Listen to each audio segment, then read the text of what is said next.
რანგო დაბრუნდა, მამაცად მოდის, წინ შეეგება ჩხრიალა გველი. შერიფ შეძახა, დუელში იწევს და გადატენა კუდრებულველი. შერიფ მახვილიკ მაჩახედა ტყვიებს, მხოლოდ ერთი აქვს მას დარჩენილი. გველი კი ფიქრობს ის მშიშარაა, ზარებს გადმოსცემს საათი ძველი. რანგო მამაცად გველისკენ მიდის, ჩხრიალა გველი აჩხრიალდება. უახლოვდება ერთმანეთს ორი რხევა დაიწყეს ძველმა ფარდებმა. ჯოჯოხეთიდან გადმოსულს გავდა ცივსისხლიანი საშიში გველი. რანგო გაჩერდა, როცა შენიშნა მიწაში მყოფი პატარა ხვრელი. იცის შერიფმა ამხვრელს რაელის, როდესაც წყალი ამოსჩქეფდება, ჩხრიალა კობრა მამაცად უდგას, ხალხის გმირია, არ დანებდება.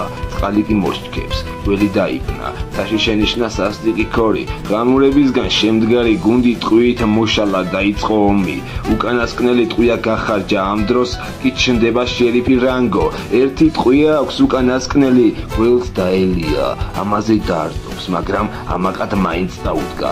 ჰგონია რანგო ვერ ესვრის ტყვიას, რანგო თვალეწინ გადაუტენა, გამომცადეო, ასე უთქვია და გელიც მიხვდა, რომ შერიფს აღარ ანახულებს სიცოცხლე მისი, მას ურჩევნია ბრძოლაში მოკვდეს, გადაარჩინოს სიცოცხლე სხვისი.